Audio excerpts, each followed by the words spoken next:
आंखें मकड़ी जैसे हो चुकी थी। इंजेक्शन का असर काफी तेजी से हो रहा था और अचानक उसका चेहरा धीरे धीरे वापस ठीक होने लगता है। प्रयोग को असफल होता देख वैज्ञानिक दवा की मात्रा बढ़ाकर जीन्स को वापस महिला के शरीर में डालते हैं। प्रयोग सफल हो सके इसके लिए वैज्ञानिक इस बार एक गुप्त योजना अपनाते हैं। उन्होंने एक कांच के आवरण से महिला के हाथ को ढक दिया था और जैसे ही नोजल खोला जाता है तभी एक विशाल काली मकड़ी पाइप पर रेंगती हुई महिला के हाथ पर आ जाती है, जिससे महिला घबरा गई थी। मकड़ी उसके हाथ के चारों तरफ रेंगने लगती है और काट लेती है। डर के मारे महिला कांपती हुई फड़फड़ा रही थी, लेकिन वैज्ञानिक को इससे ज्यादा कुछ प्रभाव इस महिला पर देखने को नहीं मिल रहा था, इसलिए वो मकड़ी को वापस खींच लेते हैं। लेकिन वैज्ञानिक ने अभी हार नहीं मानी थी। वो महिला को एक कुर्सी पर बैठाकर उसके हाथ पैरों को लॉक कर देते हैं और उसके पूरे सिर पर पारदर्शी कांच का हेलमेट डाल देते हैं और दोनों तरफ से हेलमेट को अच्छी तरह से बंद कर देते हैं। फिर वैज्ञानिक हेलमेट पर एक पाइप लगाता है और पाइप के दूसरे मुंह पर एक ऐसा बॉक्स जोड़ते हैं जिसके अंदर से छोटी लाल जहरीले मकड़ियां निकलने लगी थी। इस बार मकड़ियों की संख्या बहुत ज्यादा थी। सारी मकड़ियां महिला के चेहरे पर फैलने लगी थी। ये वैज्ञानिक महिला के जीन्स को बदलकर एक नई तरह की कोशिकाओं का निर्माण करना चाहते थे। जब सारी मकड़ियां हेलमेट के अंदर आ जाती है तो वैज्ञानिक ने हेलमेट पर ढक्कन लगा दिया था और बदलाव होने का इंतजार कर रहे थे। तभी डर के मारे महिला जोर से चिल्ला उठी थी। फिर थोड़े समय बाद कर्मचारियों ने उसके हाथ पैर खोल दिए थे। महिला तुरंत कुर्सी पर से उठती है और अपने सिर से हेलमेट को खोलने की कोशिश कर रही थी, लेकिन हेलमेट खुल नहीं पाता, जिससे डर कर वो चिल्लाने लगती है। मकड़ियां उसके चेहरे पर काट रही थी, जिसके दर्द से महिला पागलों की तरह कांच की विंडो पर अपना सर पटक पटक कर मारने लगती है। लेकिन जब इसका कोई फायदा नहीं हो रहा था तो महिला दौड़कर बगल में रखे नुकीले लोहे के उपकरणों के पास जाती है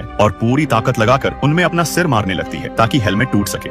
लेकिन हेलमेट बहुत ज्यादा मजबूत था, वो जितना चाहे जोर लगा ले हेलमेट पर एक खरोंच तक नहीं आ रही थी। तभी अचानक महिला एकदम से शांत हो जाती है और अगले ही पल उसका चेहरा धीरे धीरे टेढ़ा मेढ़ा हो रहा था, जिसे देख वैज्ञानिक खुश होने लगे थे क्योंकि उनका प्रयोग सफल हो रहा था। देखते ही देखते महिला का चेहरा इतना ज्यादा बड़ा हो जाता है कि दबाव से हेलमेट ही टूट गया था। मकड़ियों ने महिला के जीन्स को बदलकर रख दिया था। तभी थोड़ी देर बाद महिला का चेहरा वापस से धीरे धीरे नॉर्मल होने लगता है। महिला के पास अब मकड़ियों की ताकत आ चुकी थी, जिससे अब वो मकड़ियों को कंट्रोल भी कर सकती थी। इस लड़की ने अपने पीछे एक जहरीले सांप को छिपा कर रखा था, फिर उसे ले जाकर उस महिला के कपड़ों में डाल देती है, जिससे वो नफरत करती थी। ये देख ऑफिसर ने महिला के शरीर से सांप को बाहर निकालने का उसे आदेश दिया, लेकिन वो लड़की बिना सुने स्टेज की तरफ जा रही थी। दूसरी तरफ वो महिला बहुत ज्यादा डर जाती है और घबराते हुए सांप को स्कर्ट के नीचे से बाहर निकाल फेंकती है। तभी उस ऑफिसर ने उस लड़की को जोर से तमाचा मारा, फिर उसको ऐसे गोदाम में डाल दिया जाता है जहाँ जिंदा रहने के लिए एक दूसरे को मारना पड़ता था। सारे लोग एक दूसरे को मारने में लगे हुए थे। फिर जैसे जैसे कैदियों की संख्या कम हो रही थी तभी एक ड्रोन ड्रम लाकर गोदाम में पटक देता है। सारे कैदी ड्रम को देखकर हैरान थे। तभी अचानक ड्रम के अंदर से हजारों की संख्या में जहरीले सांपों का झुंड बाहर आता है और कैदियों को मारने लग जाते हैं। वहीं ये लड़का जानता था कि भागने का कोई रास्ता नहीं है, इसलिए वो अपनी किस्मत को ही अपना लेता है। अब सिर्फ 2 लोग ही बचे थे, जिसमें से ये लड़की तो ऊंची जगह पर चढ़ जाती है, लेकिन इस आदमी की किस्मत इतनी अच्छी नहीं थी। अब सांप लड़की के पास जाने लगे थे। तभी लड़की ने अचानक गाना गाना शुरू कर दिया, जिससे इस लड़के की पिछवाड़े से निकलने वाली थी। तभी उसने अपने दोस्त से कहा कि उसका पेट खराब है, वो ये गेम नहीं खेल सकता। उसके पाद की बदबू से वहाँ खड़े लोगों के नाक के सारे बाल जल चुके थे। तभी वाटर स्लाइडिंग का गेम शुरू होने लगता है, लेकिन वो लड़का अब और ज्यादा देर तक नहीं रोक सकता था। उसने तुरंत अपने दोस्त को रुकने के लिए कहा, लेकिन उसके दोस्त का ध्यान सिर्फ गेम जीतने में लगा हुआ था। फिर जैसे ही उसका दोस्त पाइप में घुसा, वैसे ही उस लड़के का लेंडा भी निकल जाता है और बहते हुए सीधा पाइप में जाने लगा था। तभी लड़के ने अपने दोस्त को स्पीड बढ़ाने के लिए कहा। दोस्त को तो लग रहा था कि शायद वो मुझे जीतने का हौसला दे रहा है, लेकिन जब उसने अपने पीछे देखा तो उसके गोटे मुंह में आ जाते हैं, क्योंकि वो लिंडा तेजी से उसके नजदीक आ रहा था, जिससे वो आदमी अपनी स्पीड बढ़ाने लगता है और जोर से चिल्लाकर नीचे मौजूद लोगों को दूर हटने के लिए कहता है और तभी वो पाइप से बाहर लैंड हो जाता है। ये देख उसकी गर्लफ्रेंड खुशी से नाचने लगी थी कि वो गेम जीत चुका है, लेकिन इनाम में उसको लिंडा मिल जाता है, जिससे उसने इतनी भयंकर उल्टी करी कि पूरा पुल ही पीला पड़ गया था।